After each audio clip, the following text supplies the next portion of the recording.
ሰላም ጤና ይስጥልኝ የቻናላችን ቤተሰቦች ዛሬ በመካከለኛ ምስራቅ ጉዳይ ላይ አዲስ ውጥረት ተፈጥሯል። የአውሮፓ ህብረት በእስራኤል ላይ ጠንካራ ወቀሳና ውግዘትን ሰንዝሯል። እስራኤል በዌስት ባንክና በምስራቅ ኢየሩሳሌም 30 አዳዲስ ሰፈራዎችን ለመገንባት ያቀደችው እቅድ ዓለም አቀፍ ህግን እየጣሰ ነው ብሏል ህብረቱ።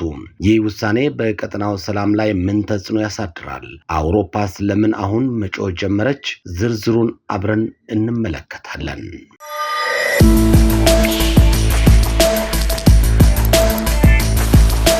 የአውሮፓ ህብረት የውጭ ተግባር አገልግሎት ዋና ቃል አቀባይ ፒተር ሲታኖ በሰጡት መግለጫ የእስራኤል የሰፈራ ማስፋፋት እቅድ ህገወጥ ተግባር መሆኑን በይፋ ተናግረዋል። ህብረቱ እንደሚለው ከሆነም ይህ ድርጊት ለዓመታት ሲታለም የነበረውን የሁለት ዓመታት መፍትሄ ወይም በእስራኤል ጎን ሉዓላዊት ፍልስጤምን የመመስረት ተስፋን ሙሉ በሙሉ የሚያጨልም ነው።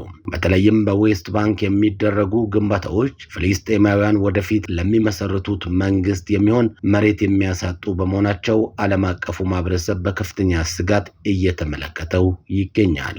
ነገር ግን እዚህ ጋር አንድ ትልቅ ጥያቄ ይነሳል። የአውሮፓ ህብረት የእስራኤልን ድርጊት ቢያወግዝም በተግባር ግን ድጋፉን አላቆመም። አልጀዚራ እንደዘገበው ከሆነ ህብረቱና አባል ሀገራቱ ለእስራኤል መንግስት የሚያደርጉትን የገንዘብና የተለያዩ ወታደራዊም ሆነ ዲፕሎማሲያዊ ድጋፎችን እንደቀጠሉ ናቸው። ይህም በብዙ ተንታኞች ዘንድ የአውሮፓ ድርብ አቋም በሚል እየተተቸ ይገኛል።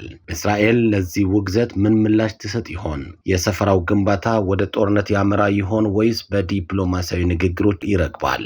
ወደፊት የምናየው ይሆናል። እናንተስ በዚህ ጉዳይ ላይ ምን ትላላችሁ? የአውሮፓ ህብረቱ ውግዘት ብቻ በቂ ነው ወይስ ማዕቀብ መጣል አለበት? ሐሳባችሁን በኮመንት መስጫው ላይ አጋሩን። ወደ ሌላ ዘገባ አልፋለሁ።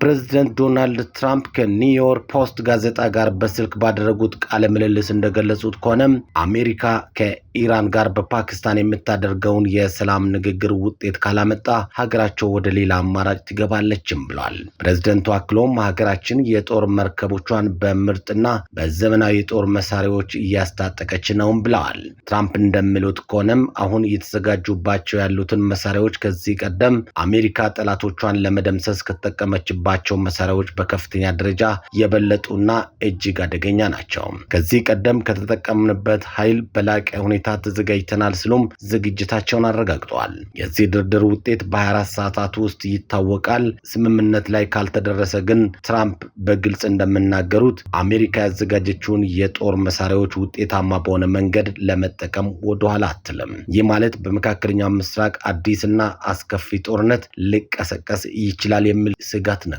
የፓኪስታኑ ድርድር የሰላም በር ይከፍት ይሆን ወይስ ዓለምን ወደማይቀረው ጦርነት ይገፋታል? በ24 ሰዓት ውስጥ የምናየው ይሆናል። ከቡና ሚዲያ ዓለም አቀፍ ትንታኔ አማኑኤል ኃይለ ነኝ። አብራችሁን ቆዩ። ወደ ሌላ ትንታኔ አልፋለሁ። ለቻናላችን አዲስ ከሆናችሁ ቻናላችንን ሰብስክራይብ በማድረግ ወቅታዊ መረጃዎችን ይከታተሉ። ወደ ሌላ ዘገባ አልፋለሁ።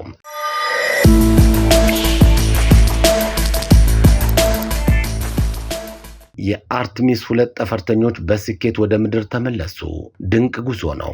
በዋይት ሃውስ አገኛቸዋለሁ አሉ ፕሬዚደንት ዶናልድ ትራምፕ። ባለፈው ሚያዝያ 1 ቀን ወደ ጨረቃ የተጓዙት አራቱ የናሳ ጠፈርተኞች የ10 ቀናት ታሪካዊ የጨረቃ ላይ ቆይታቸውን አጠናቀው ትላንት ምሽት በስኬት ወደ ምድር ተመልሷል። ጠፈርተኞቹ በጨረቃ ዙሪያ ከ1.1 ሚሊዮን ኪሎ ሜትር ወይንም 695,000 ማይል በላይ የሚሸፍን ጉዞ ካደረጉ በኋላ የያዘቻቸውን መንኮራኩር በፓሲፊክ ውቅያኖስ ላይ በታቀደላት ሰዓትና ቦታ በስኬት አርፋለች። የአሜሪካ ፕሬዝዳንት ዶናልድ ትራምፕ የአርቴሚስ 2 የጠፈር መንኮራኩር በሰላም ወደ ምድር መመለሱን ተከትሎ ለጠፈርተኞቹ ድንቅ ጉዞ በማለት የእንኳን ደስ ያላችሁ መልእክት አስተላልፈዋል። በቅርቡም በዋይት ሃውስ እንደሚያገኟቸው የገለጹት ፕሬዝዳንቱ በቨርጂኒያ በነበሩበት ወቅት የጠፈር መንኮራኩሯ ወደ ውቅያኖስ የምታደርገውን ጉዞ በቴሌቪዥን በቀጥታ ሲከታተሉ እንደነበር የዋይት ሃውስ ባለስልጣናት አስታውቀዋል። ይህ ጉዞ የሰው ልጅ ከ53 ዓመታት በላይ